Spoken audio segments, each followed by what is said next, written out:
పీకి రాజీనామా చేసిన విజయసాయి రెడ్డి మళ్లీ రాజకీయాల్లోకి రీఎంట్రీ ఇచ్చే అవకాశం ఉందన్న ప్రచారం జరుగుతోంది. లిక్కర్ స్కామ్ కేసులో సిట్ విచారణకు హాజరైన ఆ నేత ఈ విషయంపై క్లారిటీ ఇచ్చేశారు.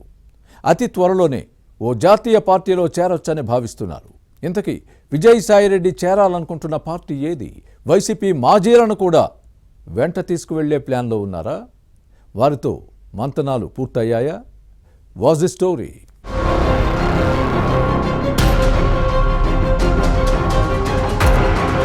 వైసీపీ పాలనలో చక్రం తిప్పిన విజయసాయిరెడ్డి ఈ ఏడాది జనవరిలో పార్టీకి రాజీనామా చేశారు. అప్పట్లో ఇక రాజకీయాల్లోకి రాను, వ్యవసాయం చేసుకుంటానని కొత్త పలుకులు పలికారు. అందరూ నిజమే కాబోలు అనుకున్నారు. కానీ ఈ మధ్య ఈయన స్వరం మారింది. తన పొలిటికల్ రీ ఎంట్రీపై క్లారిటీ ఇచ్చేశారు. అంతేకాదు, రాజకీయాల్లోకి మళ్లీ రావాలనుకుంటే తనకు ఎవరి పర్మిషన్ అవసరం లేదని కుండబద్దలు కొట్టేశారు. ఎవరూ ఆపలేరని, అంతా తన ఇష్టమని డైలాగ్స్ దంచారు. తాను రావాలంటే తిరిగి రాజకీయాల్లోకి వస్తానని తేల్చి చెప్పారు. దీంతో గతంలో చెప్పిన మాటకు విజయసాయిరెడ్డి ఏమాత్రం కట్టుబడి ఉండడం లేదని మరోసారి రుజువైంది.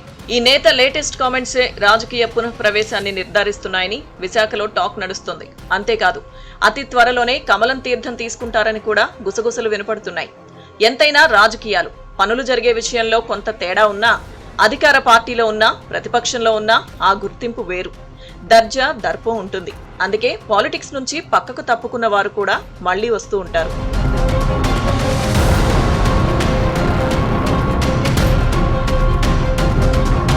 ఇక విజయసాయిరెడ్డికి తన సొంత జిల్లా నెల్లూరు కంటే విశాఖలోనే మంచి పట్టుంది. ఉత్తరాంధ్ర వైసీపీ రీజనల్ కోఆర్డినేటర్గా ఉన్నప్పుడు రాజకీయాలన్నీ ఇక్కడి నుంచే నడిపేవారు. చాలా మంది నేతలతో ఇప్పటికీ సత్సంబంధాలున్నాయి.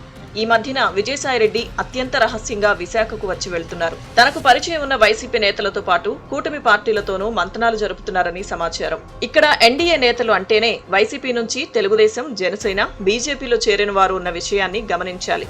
కాషాయ కండువా కప్పుకుంటే వైసీపీ మాజీలను తనతో పాటు తీసుకువెళ్లేందుకు విజయసాయి ప్లాన్ చేసుకుంటున్నారని పొలిటికల్ సర్కిల్స్ లో వినిపిస్తుంది. అందుకే వెంట నడిచే వారితో మంతనాలు జరిపారని సమాచారం.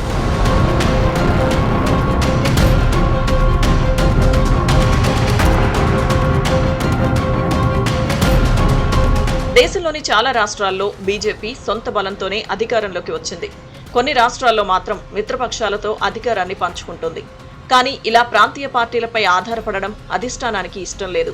అందుకే విజయసాయిరెడ్డి లాంటి నేతలను చేర్చుకుని బలం పుంజుకోవాలని కమలనాథులు చూస్తున్నారు. ఎప్పటికైనా ఏపీలో సొంత బలంతో అధికారంలోకి రావాలని కలలు కంటున్నారు.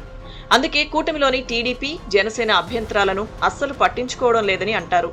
పలు ఆరోపణలు ఎదుర్కొంటున్న వైసీపీ నేత, విశాఖ డైరీ చైర్మన్ ఆడారి ఆనంద్ను చేర్చుకోవద్దని కూటమి చెప్పినా కమలం పార్టీ ఏమాత్రం లెక్క చేయలేదు. రాజకీయాల్లో ఏదైనా సాధ్యమే. మరి విజయసాయిరెడ్డి విషయంలో ఏం జరుగుతుందో చూడాలి.